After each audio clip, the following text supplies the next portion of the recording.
Go! I've got the windows open. I'm just waiting for. Go!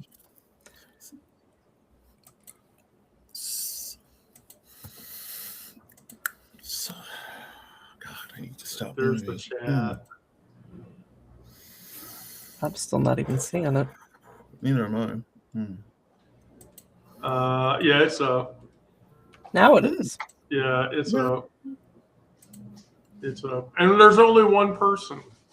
So. Hi, one person. Well, no, Wait, there's let me ask. 6, so. But I suspect we'll have more people. So. Oh yeah, we're up to 7. Wait, why am I not seeing it? Okay. By the way, I'm gonna just as an interesting sub note. I have had a conversation with the developer of Stream.place, which is one of the other places that I'm streaming this session for.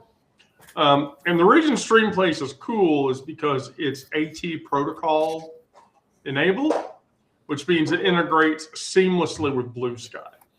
So I think Blue Sky is going to embrace this go live concept or live session concept with other services by extending the AT protocol to do that.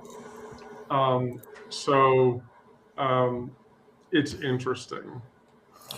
It's very interesting. By the way, I have to share a minor detail is that yesterday I watched somebody drink an entire bottle of magnesium citrate. I've done it. I have to take a lot of colonoscopies, so yeah. I'm not familiar. It's disgusting. It'll make you shit. It'll make you shit everything out of your body. Magnesium citrate will essentially clear the highway utterly. Right. That's one way to put it. Yeah. That magnesium citrate will clear the highway all the way. It's like the Drano for human digestive tract. Yeah, like the worst part about a colonoscopy is the prep. Like it's horrible, but and magnesium citrate is one of the parts about it. The citrate is citrate is definitely that's the goat as far as handling things. All right, well, let's go right into it. So committing. So the first topic on the Deep Exhale today is commitments.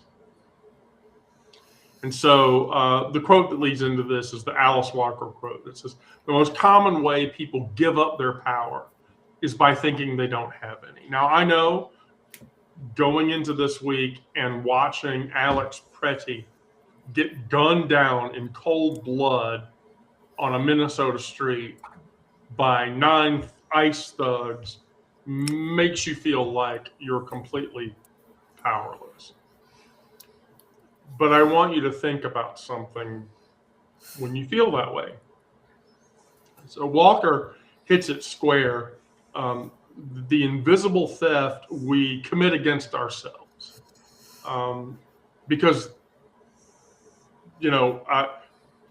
for example, in the article was talking about a gay lawmaker who, by the way, is probably going to end up in the house, had a car accident, and he never lost consciousness during that experience because somewhere deep, he'd already decided that unconsciousness wasn't an option. We're not any different.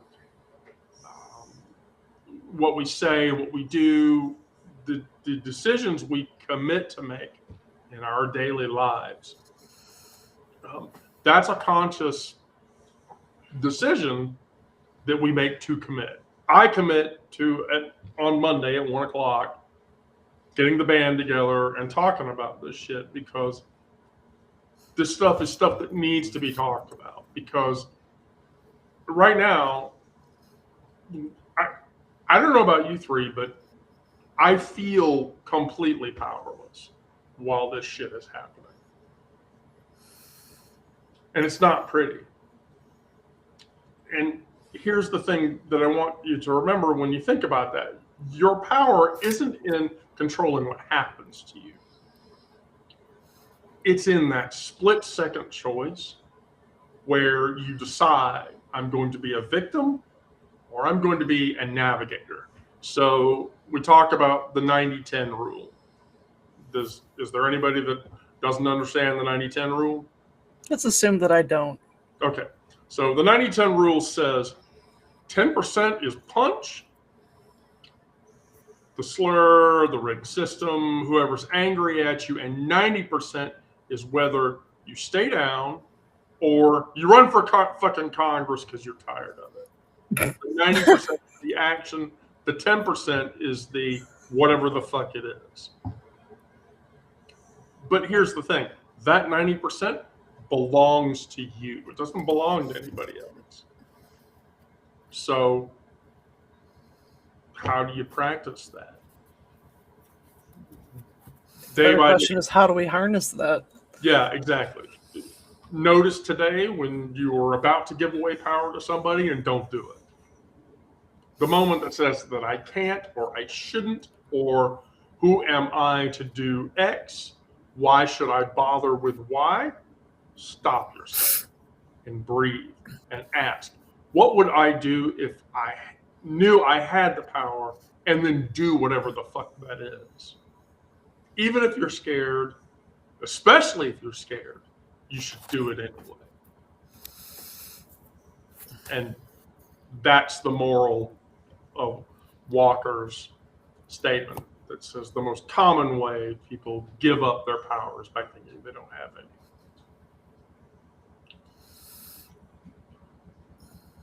Good.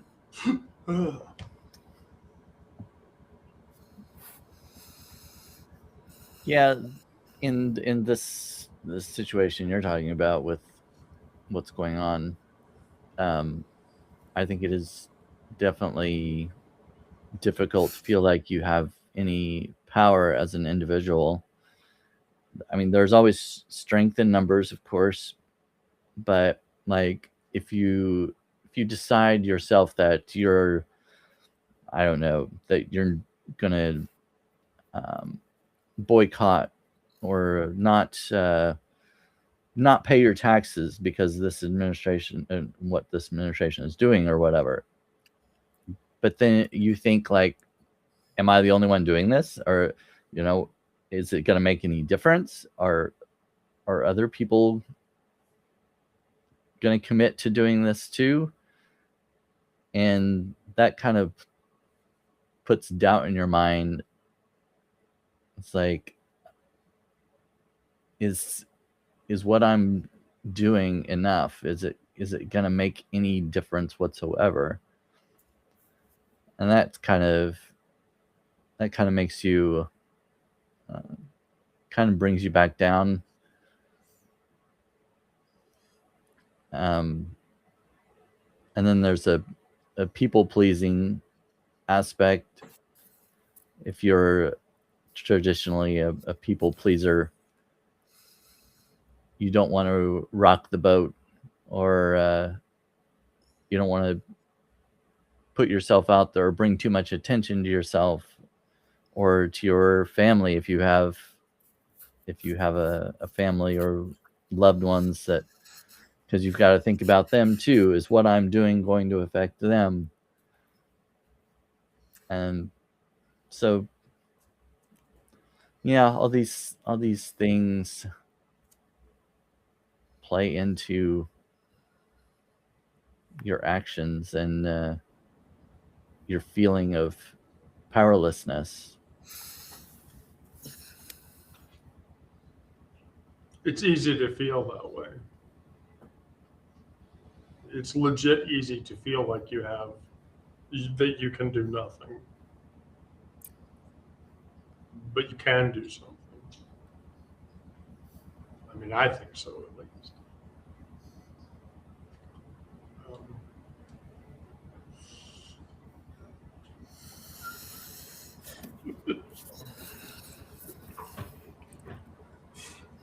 I don't know that I feel powerless. I feel like I don't have direction Why not?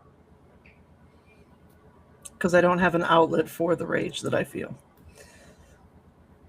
But to Brandon's point, in addition to like um,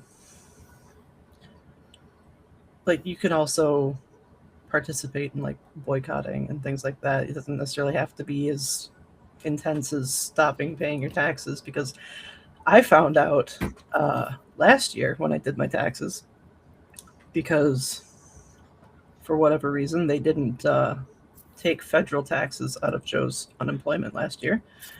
We had $900 in back taxes to pay. And if it had been over 1,000, we would have had to pay fees, because then they claim that you're not paying your taxes in a timely fashion. So that's something else you need to keep in mind when you're making decisions like that, is like, how is that going to negatively impact you at the end of the year, or, you know, at any point in the future? So I guess my point is, yes, we should be taking actions to different things, but also weighing out what the consequences are for us individually, as well as potential consequences for our families and so on and so forth. So I actually have a question about that. Is there something that we can do? Yes.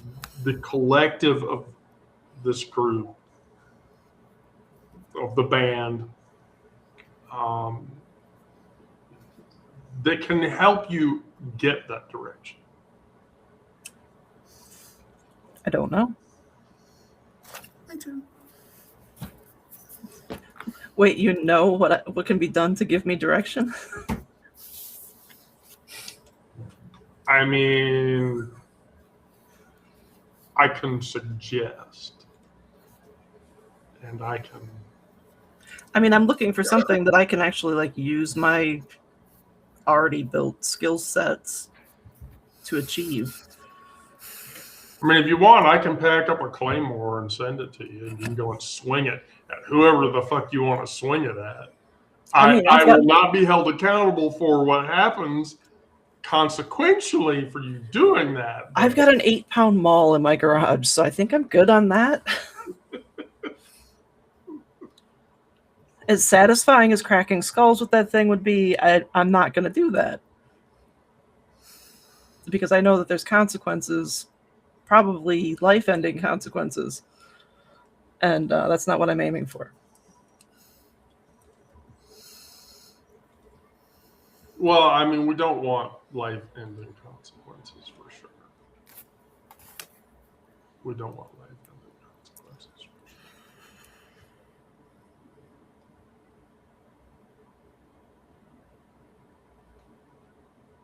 How long before she sees it? Oh, sorry. I am here. So I want to start off first by, like, there's a quote by Nina Simone, and I don't know the correct words, but it's something like, I tell you what freedom is to me, and that's no fear. So that is the idea that I try to keep inside me. That doesn't mean I'm going to be on the front lines fighting physically. I am not there anymore. But I think as a collective and as artists, we channel our rage and our fear into art, writing, anything like that, painting, making music, making it revolutionary, speaking to what's going on now. Really working that angle. You know, there are going to be people who do this, people who do this, people who do that. Working for the greater good of the country, of our collective, of people, you know, shows. Well, you kind of have to drop some of the fear. You kind of have to drop some of the, well, what's going to happen to me? And you know, there are people I know who have literally put their bodies on the line. And, you know, that's a scary proposition. And I'm not going to lie. I don't know that I could do that. There's a lot of negative energy that comes with that from other people and from outside sources. It makes you start to doubt yourself. Like, is this the right thing to do for me and my family, me and my friends, anyone associated with me? That becomes, your choice, or your like my driving understanding. Will I be able to do something that counts towards the revolution, or am I going to sit on the sidelines? And being free, totally free, requires that you drop some of the fear that you have at the door. So.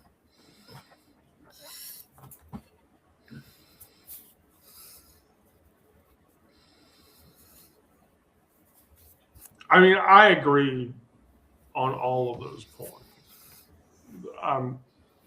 The point is to make you aware of the fact that you have that power, and that you're able to utilize it. In Sarah's case, she doesn't know, she doesn't have that outlet. So that begs my question, where I say, can we help you to get to that point? Whatever the fuck that is.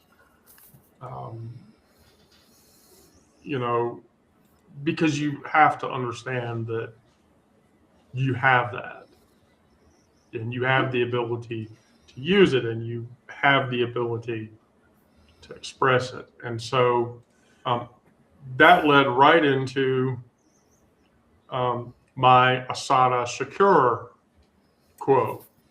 Which, by the way, if you don't know who Assata Shakur is, she was a fugitive. She was a Black Panther member, and she was there at the crux time of equal rights in the 60s and 70s. And what she says is, it's our duty to fight for our freedom. It's our duty to win. We must love each other and we must support each other. We have nothing to lose but the chains that are attached to our body, but our chains. Now, of course, in Shakur's case, she was making a euphemism to slavery. But that euphemism exists even now, today. Be it being shoved into a closet, being told you can't get the care that you need, being told that you're going to be eradicated, being called a domestic terrorist because you're a gender variant person. Whatever capacity that is, or that you're an orientation variant person. But what Shakur understands in that statement is interconnection before there was even a thing called interconnection. So, for instance, the exemplification for that is Dylan Mulvaney stepping into a role on stage in the 6th theatrical performance. And all the right-wingers freaked out and said, no, fuck that. And all this other shit. But, when she did that, that carries every trans kid who can't afford tickets, every trans elder like myself, who, in many cases would never have survived to see it. Every scared teenager scrolling through TikTok at 2 a.m. looking for proof that they can survive. In Shakur's case, her shackles differ from the ones that we experience. But when bigots come for one queen, they're coming for all of us. Doesn't matter what your skin color is. Doesn't matter what your orientation is. Doesn't matter what your gender is. Doesn't even matter what your political leaning is. that isn't abstract solidarity. It's acknowledgement. The systems that are crushing us to test their methods on marginalized communities. Then they scale up. First, they came for trans health care. Then they came for abortion. Then they come for birth control. Then they start banning and burning books.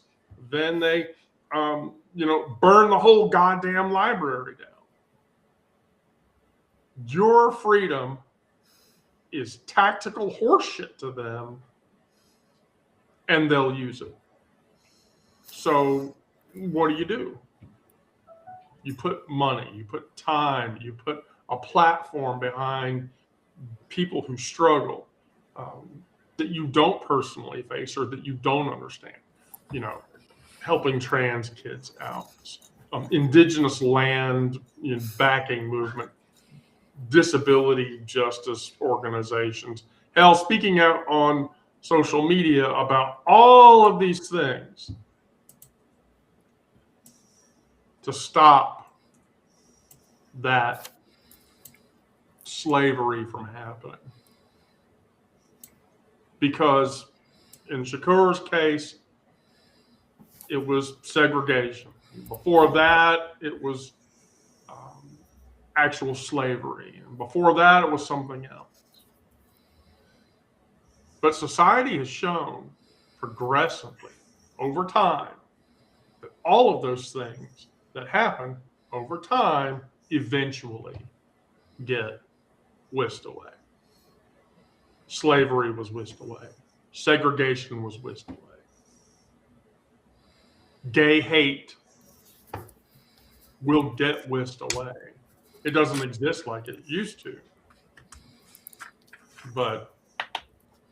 And then trans hate will get whisked away. It just takes time.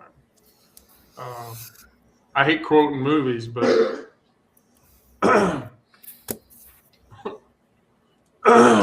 geology is the study of pressure and time. That's all it takes.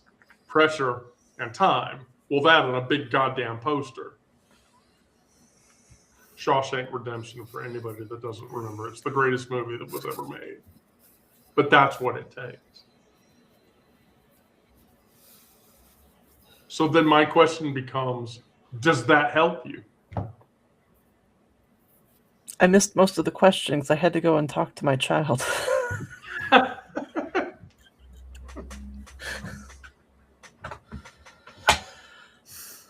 So I don't know if it helps me or not.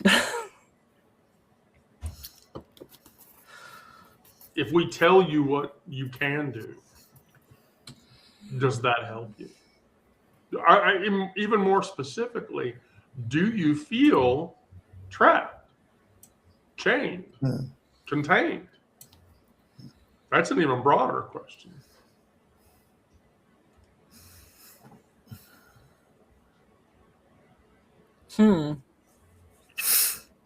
I don't know that I feel trapped or not. I mean, generally, yes, but that's because of the weather. The federal government controls the weather. You could just lobby the federal government to stop the snow from happening. Right. Marjorie Taylor Greene says the government controls the weather. Does she? She did say that, yes. Round about the time she said that Jewish space lasers started forest fires and a few other things. Although I will point out, if you read today's digest, that she indeed came out on Twitter yesterday and told the body politic on Twitter that Trump and the immigration police are just trying to get people to go into civil war. And try to get people to what? I didn't hear that last part. Oh, Marjorie Taylor Greene went on Twitter and basically said the immigration push is to try to push you into civil war. Oh, right. Yeah, well, that's what I've been thinking. It's 100% true. Or at least I think so too. Yeah.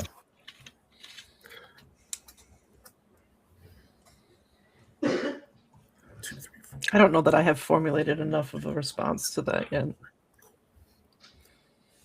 All right. Well, we'll come back to you, and we'll ask the life of the party. Oh Well, gosh. Well, let you me better ask you. switch it. So let me ask you, just as a posing question, Brandon. I mean, if you were forced to go back into the closet, would you do it?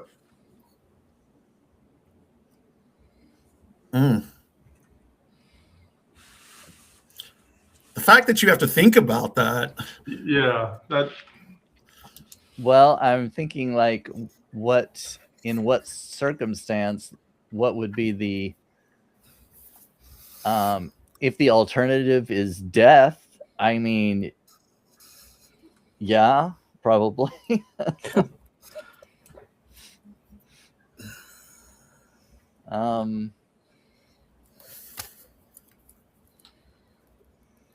I don't know.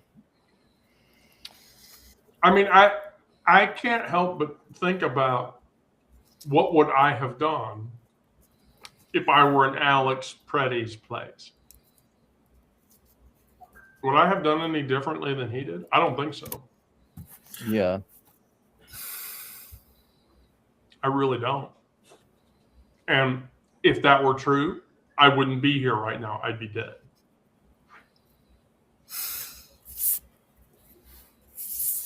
You know, what I have done, would you have done any different than Renee Good or Alex Pretty or any other person?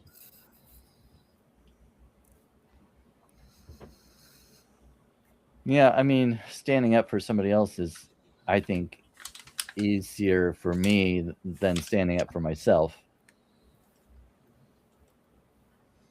And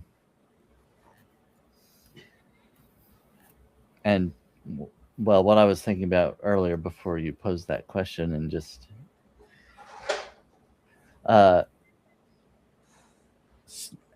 kind of going back to the strength in numbers thing, because they might be going after a certain group or whatever, but it's not going to stop there. It'll progress to other marginalized groups, communities. They may be focusing on immigrants, but it's going to expand to trans and gay, anybody in the LGBTQ plus community, and Jews, and disabled, and Women. No. Yeah. When does it turn into blonde haired and blue eyed people only? Yeah. Well, it's kind of on that route now. Well, never mind. So that's kind of where the strength in numbers thing comes back. You may not think it affects you now, but it very likely will at some point.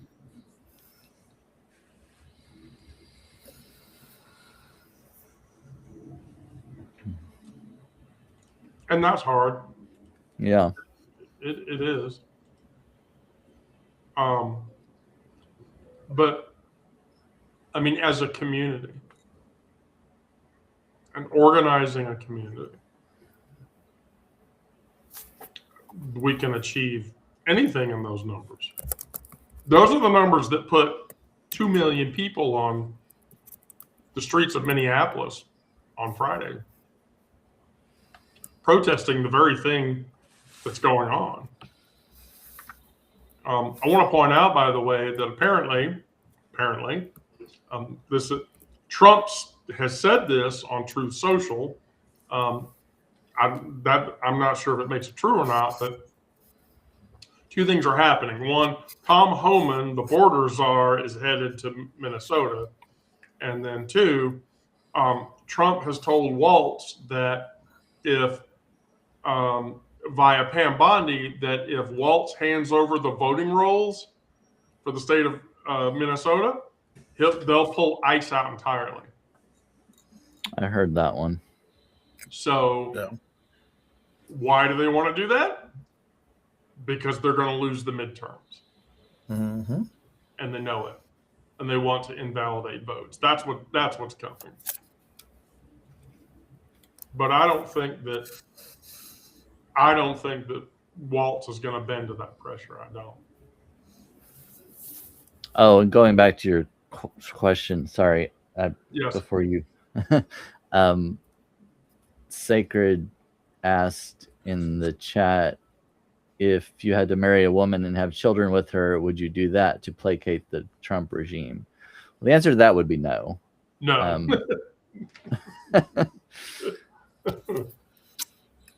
You wouldn't have a lavender marriage? No? Okay. I'm sorry, that lavender shit, that was 1973. That's done. Right. It's not Right. happening again. Right. I saw that Sacred said something about, if people come for her or friends, that she wouldn't mind taking out a couple if she's going down, and that's how I feel, come for me or come for my friends, I expect to take people out if they're going to take me out. I'm 10 toes down on that. I'm not going back in the closet. I don't think anything can make me go back in the closet. I was in the closet for so long. I fought hard, both mentally and sometimes physically, to get where I am now. It was a struggle. My mental health took a big hit. All because of this. I can't go back. I just want to say another thing, and that slavery has not been abolished. It's just changed forms to the prison industrial complex. The amount of Black men imprisoned is extreme. And a lot of times they are working physical labor and not getting paid for it. Yeah, it's slavery. It's state sanctioned slavery. So, but yeah, as a collective, I think once again, we have to look out for each other, start making those bonds. It's just like me and Egg were talking a couple days ago. I live in an apartment complex, and there are a lot of people who ICE would want to yank out, including myself. So we are making it a point to meet everyone in our pod, so that we can be prepared if ICE happens to show up. We can let everyone know. We are going to now work together, and I think that's what it's going to take. Would I put myself in Pretty's shoes, or yeah, just helping people now? Would I like to be tackled by ICE and held down? And that probably was not on his mind either. His mind was just helping someone who had been pushed out. Yeah. I'm sure he wasn't thinking, yeah, he's going to get shot. I'm going to lose my life today for doing this. I don't think a lot of people go in saying, well, I'm going to lose my life and I'm going to do this anyway. I think it's a little bit more complicated than that. It's more of, for me, it's more of, let me try and do this without necessarily thinking I'm going to lose my life. And that may be a little short-sighted by me, a little privileged by me to think that I can't lose my life to this. The fact is anybody can. And it's been proven already. So, well.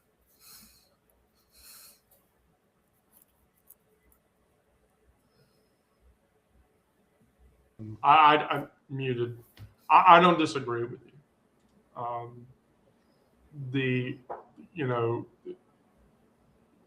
the point that you make about slavery hasn't been abolished, it just exists in another form. Economic slavery, judicial slavery, those are all just themselves reiterations of the same thing over and over again. But the thing that slavery proves, I hate saying this, but the thing that bigotry and slavery and hatred and discrimination, the thing that all four of those prove is that we exist. Which is why I pulled the Laverne Cox quote saying, I'm not a concept, I'm not a trend, I'm not some symbol, I am a person.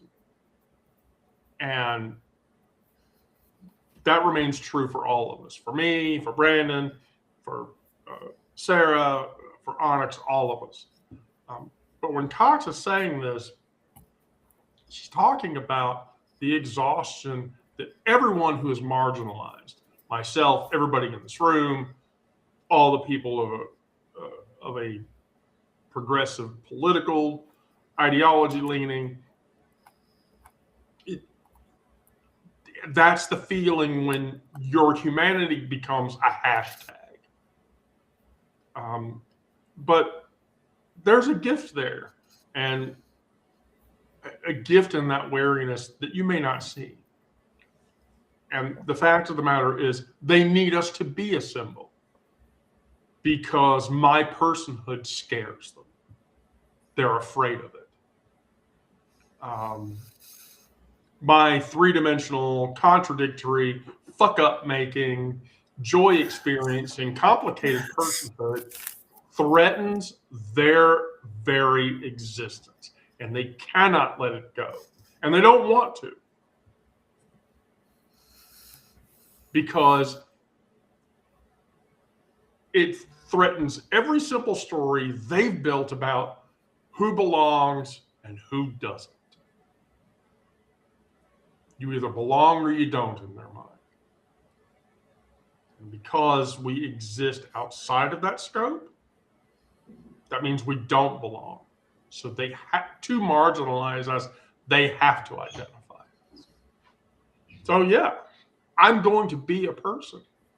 Messy, tired. I'm going to fuck up. I'm going to change my mind. I'm going to contradict myself. I'm going to contain multitudes. My personhood isn't the neat narrative that they need or that even they want. It's the truth that cracks their certainties. Because, to be honest with you, I don't give two fucks about their certainties. Their certainties can go fuck themselves. When Mulvaney steps onto a stage on Broadway as Anne Boleyn, that's a fucking miracle. She's not being symbolic. She's just being herself. She's being a person who almost gave up on theater, who got ripped up one side and down the other online for doing a goddamn beer ad.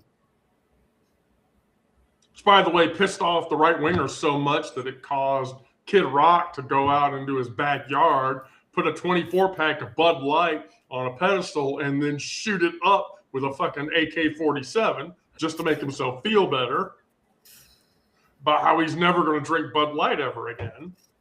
But Mulvaney kept showing up, and she kept being the person that she is because, like the rest of us, she's just stubborn as hell.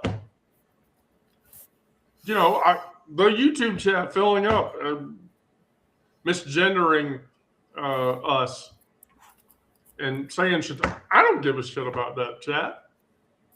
Right. Fuck you. I'm 53 years old. I've had to put up with a lot of abuse. You're going to have to try a hell of a lot harder than telling me I'm a grown-ass man doing big things. You're going to have to try a hell of a lot harder. If that's what you've got, I've been hit harder by a girl. Oh, and I want to point out, by the way, that when I was younger, there was a girl that beat my ass in, and she could beat in most men's ass that I knew in that time. my friend Renee. I've been hit by a 5-year-old harder than these fuckers in the YouTube chat that think that they can get me to twinge. What the fuck ever. So I tell myself this week, I notice when I'm performing symbol instead of just living as myself. When I'm being the good, my identity, and versus otherwise. And when all my fuck ups, come about that implies. I drop that performance. I just be a person. That's who I am. What the fuck else am I supposed to be?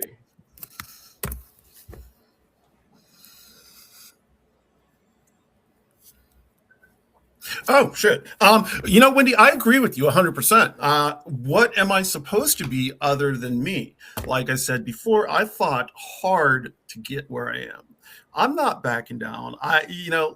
YouTube chats, any chats, fuck them. Y'all can say to me whatever you want. I've been abused in every single platform I have been on. Racial abuse, gender abuse, all of it. So, I've heard it all before my entire life. And then when I came out, I've heard it since then. Nothing is going to change the way I believe. Nothing is going to change the way I see myself. And in that truth, I'm going to live, like they say, out loud, not proud. I know it sounds cheesy, but that is the truth. I will not allow anyone to take that from me. It's not going to happen. I feel like it's my responsibility to show up and show out so that other people who are a little bit unsure can see somebody and say, okay, yeah, I feel that way too. This is who I am. Maybe I can make that leap to come out. Maybe I can make that leap to be a whole person and to stand in front of the face of discrimination, racism, bigotry, prejudice, all of this. As queer people, that is what we stand up for. And as a Black queer person, that is also what I have to deal with. It's something that it's just intersections, and that's always what I'm clashing with. And that is something that people have tried to rob me of, but they can't. And I'm not going to let them. That's just the long and short of it.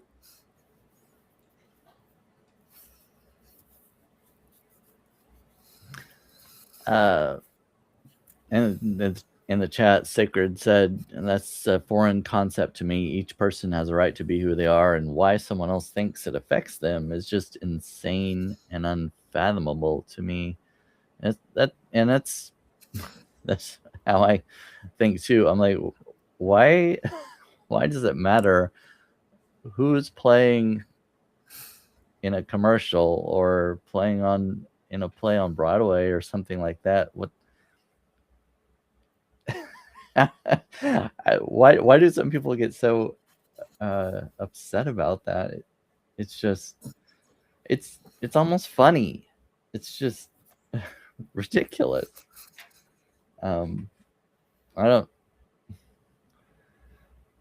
is completely ridiculous. I wonder if it's a lot of totally ridiculous. There's no reason for it. What were you saying, Onyx? I wonder if people, a lot of the people that do this are looking at themselves and seeing a reflection of us and them, not wanting to confront that. There are people, who are just assholes, rude, and just,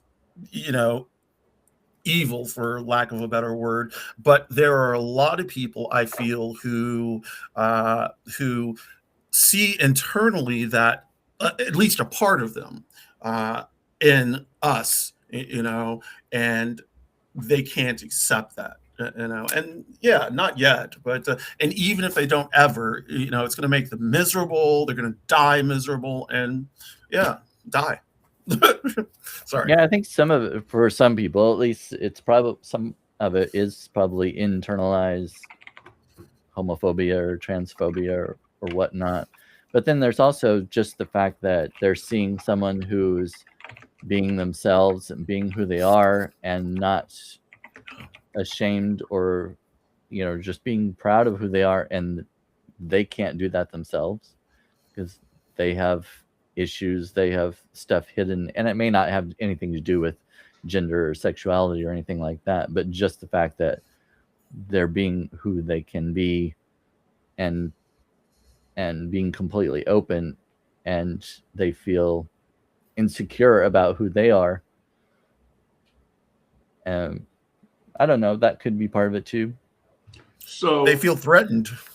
I Yeah. hate to use this example, but it's a pretty good example of where this is the case. The vitriolic outspeak because somebody saw someone like us and saw themselves in us is Ted Haggard. Do we all know the story about Ted Haggard?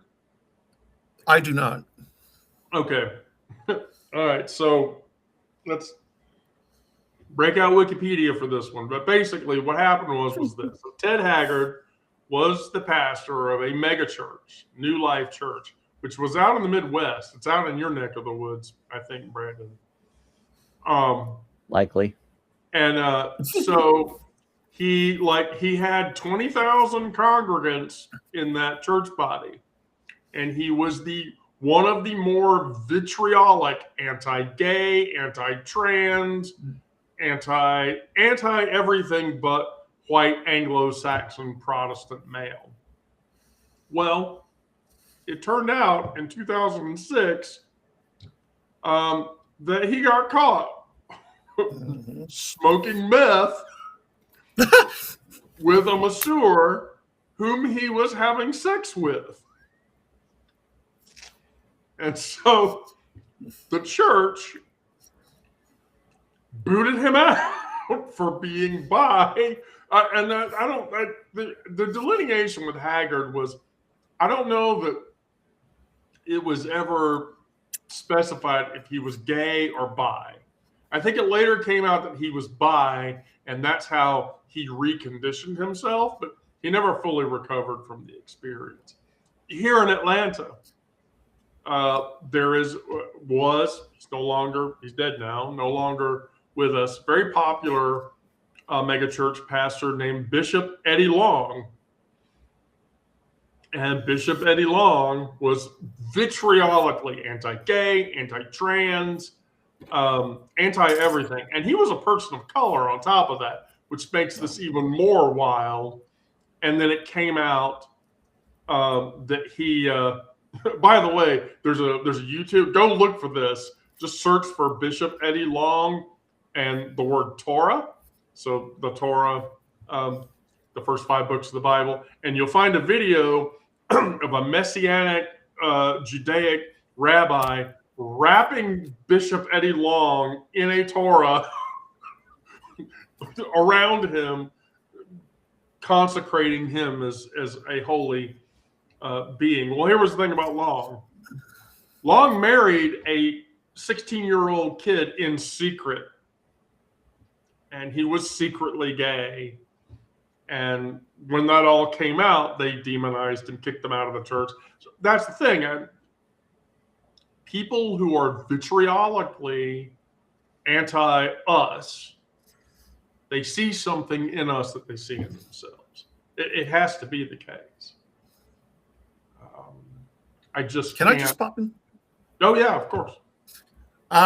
What you said about Eddie Long, and that brings me back to certain, I won't say the whole majority of Black people, but there is a sect of Black people who, for some reason, don't like queer people. To me, it's like going, we as Black people have been enslaved, taken from Africa, moved to the Caribbean, moved to Brazil, moved everywhere. We've survived together, only to be separated by the fact that some Black people hate gay people, and I'm trying to figure out what the fuck is that? You know, we're all in the same thing. You know, we have all been discriminated against, had bullshit things said to us, and now y'all, meaning my skin folk, are gonna come and say some bullshit to me because I'm queer. You know, to me, that makes no sense and never has. I will never be able to reconcile that because I've gotten it bad from people I would look up to, you know. It's just the nature of the beast. It's not, it doesn't make any sense to me. No, I certainly agree with that opinion, because that's the case. But we should pick on Sarah. Yay. I don't. We've kind of gone all over the place, and I don't remember what I was going to say. Is it okay for you to exist? I want to be snarky and say no. Why not? I don't know. It sounded like a good answer at the time. Yeah. Oh, I forget exactly what it was that you said that triggered me to write this down. But I don't want to. I don't want to belong to their society. I don't want to fit into their society. I don't care about it. If that means building something better, finding something better, whatever that looks like, I'm all for that. But what they're offering doesn't work. It doesn't work for me. It doesn't work for any of us, really. I mean, anybody who is in it and experiences it and is honest about it should be able to say the same thing. I mean, I agree with you completely. I agree with you completely. Well, I've said I hope they would deport me. Well, I guess it depends on where to, really. Right. Like Yeah, not to that max security prison, you know. Let's I mean, but just to another country, though. Right. When being deported, like, automatically mean that you're going to a prison someplace else. Like, deportation was supposed to be just being sent back to your country of origin. Right. Well, you know, we were born here. Right. So how can we be? Well, that's what the argument of some people, though. They're like, I thought you all were going to be deported or something. Like, right. Well, where would we be? Where's our country of origin? Okay. Is there a queer country somewhere that I don't know about? You're gonna send me back to that island 3,000 miles that way, where people go to the pub after 4 o'clock every day? That doesn't sound like a horrible existence to me. So I have cooking shit to talk about now. So because I have cooking shit to talk about, we're gonna put Brandon. Oh boy, there we go. Put Brandon at the top. So, Brandon, I have a question. Have you ever made a sourdough starter? Have you ever made a mother? A sourdough. Well, I don't know. I've made Amish bread, where Amish friendship bread, right? Where you have a starter and you add to it, and then it develops more, and then of course you have other starters and you give them out to people. I don't know if it's sourdough. I've messed a lot with sourdough. Huh? I've messed a lot with sourdough. Okay, well now I want to hear about it because, when I was a kid, my grandmother Helen, who was really my mother, I've said this before. Basically, in her mind, it was just mixing flour and water daily for a week, and then feed it, and watch the wild yeast go about its way or whatever. But other than that, I don't understand the semantics of making a mother in that I mean, you're harnessing the yeast that's in the air. Okay. I guess they're Okay. similar then. I've never made a sourdough bread, but Amish friendship bread, there's a starter. Usually have it in a Ziploc bag or whatever, and you add to it. And by the time you make it, you've got several other starters, and you're supposed to give them out to other people, and they start their own, and it's called Amish friendship bread because you're giving it out to your friends and stuff. I've been given a couple of those, and they usually go bad before I can use them. Yeah, it's pretty good. I like it. I mean, the bread is really good, but I mean, I can't use it anymore anyhow. I've got to try to find a way to make gluten-free sourdough. Right. That's an excellent question. Like if you're using rice flour, you should be able to start a mother from rice flour and water, right? So you should, because you can actually buy gluten-free sourdough starters from places like yeah. So there has to be a way to make the starter. I don't know what flour you would want to use for the best results. Yeah, I would oat flour. Can you eat oat flour, Sarah? Is oat flour okay or not? I don't know, because a lot of times oats are processed in the same places that wheat. Yeah, there's cross contamination. Right. All right. Well, then my other cooking thing was buying heirloom seeds to grow shit. Oh, okay, Sarah. Here we go. Get ready, Brandon. Sarah has an opinion. I don't have an opinion. I've got a collection. Oh, those are heirloom. Are you like the biker chick from the Fury Road movie? You have like this thing of heirloom seeds that you've collected. There's that one. Wow. And that one. Wow. And probably half of those are ones I've collected from my own garden. And what are those again? Seeds. Heirloom seeds. Okay. So Sarah, explain the heirloom seed concept for Brandon. I mean, an heirloom seed is something that's not going to have been like crossbred with other things, which isn't always the case anymore. But it's as close to like something that's not been genetically modified for aesthetics. So the tomatoes that you get in the grocery store, most of the time those aren't going to be heirloom. They're going to be like the nice, pretty, evenly red, round tomatoes that everybody wants to look at, and they present well on the plate. But you get, let me see if I can find a seed packet. Genetically modified organism stuff. Uh-huh. The heirloom tomatoes are usually like kind of have red and faded green, kind of variegated tie-dye almost. Yeah, because that's how tomatoes were meant to have existed before, beautiful vegetables took over.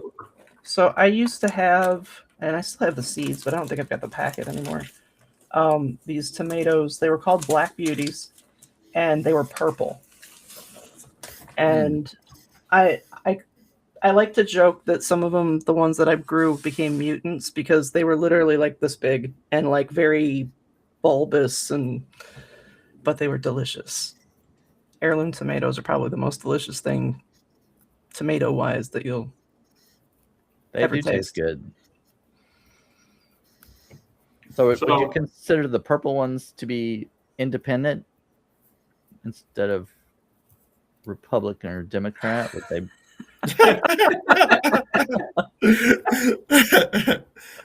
I see what you did there, Brandon. I see right? What you did there.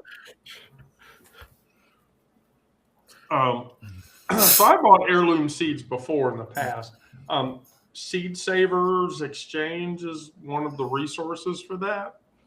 I think Baker Creek is the other one. I've got an entire list. Okay. Well, see, this is amazing. And then the last cooking item that I had for the day for today's is resilience soup, which when I was a kid, Helen called it Constitution soup.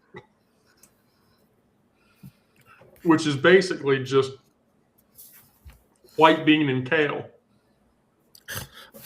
Sure sounds tasty. Yeah. No, you have to season it. Now, to be fair, I would season it with my $95 Penzeys seasoning jar or whatever, that every time I use it, people complain that I'm using spices that are way too expensive. But basically, you soak a pound of cannellini beans overnight. You saute a diced onion with celery and carrot and olive oil, and you add the beans, simmer that for 2 hours. And then basically, after the 2 hours is up, take the kale and tear it up into pieces and throw it into the pot. And then season it with a shit ton of thyme, the thyme spice, in the last 5 minutes. And then they say salt it aggressively. I don't know. I'm of two minds about that. If you've seasoned it enough.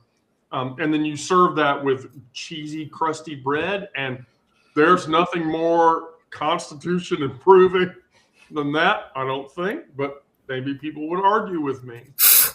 I'd like to add potatoes to that.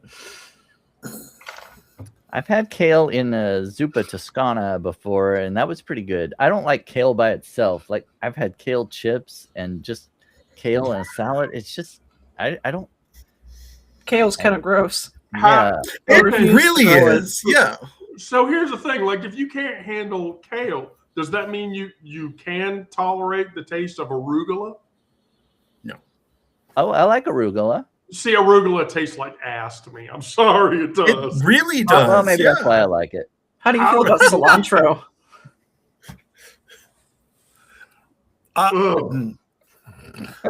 Cilantro tastes like soap. Yeah. Okay. Well, so it's interesting you say that, because she and I, the person behind my monitor, we're both people that can't eat cilantro because it tastes like soap. And that's actually a genetic trait.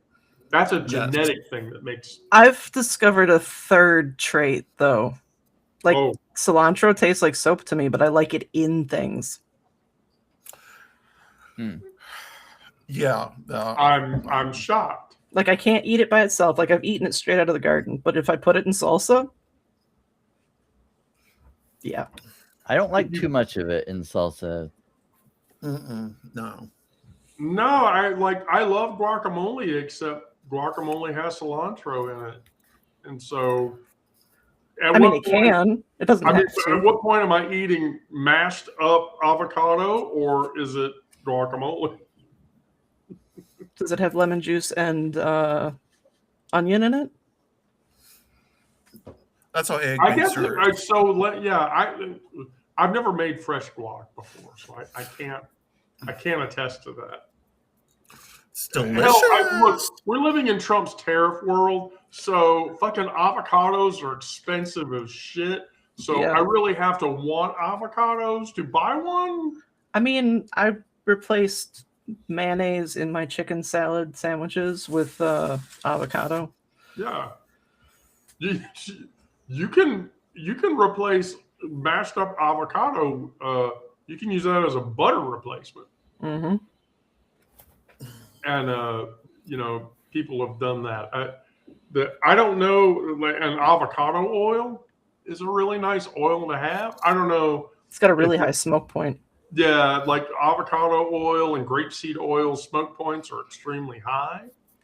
So does that mean you can deep fry with those? I guess, right? That would take a lot of oil, though. Yeah, you'd have to use a shit ton of it, but I guess you could do it. But I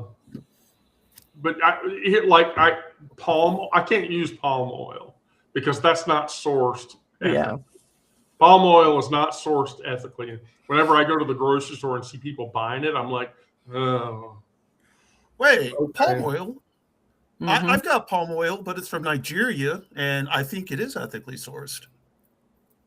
If you could prove that it's ethically, I can't prove it.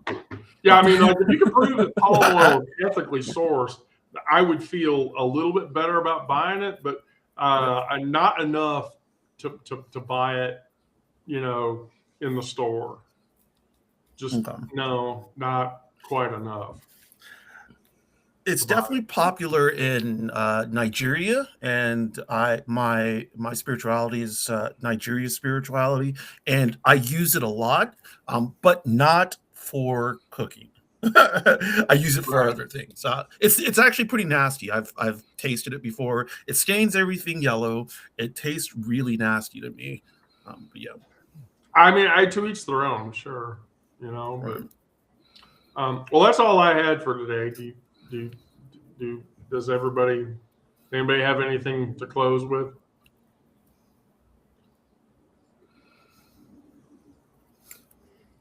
Because if not, I will tell you shit that happened today. Yay, let's do it. All right, so shit that happened on this day. I closed my tab that had today's. Oh, like date. historically? Yes, historically. Today's historical catch-all moments.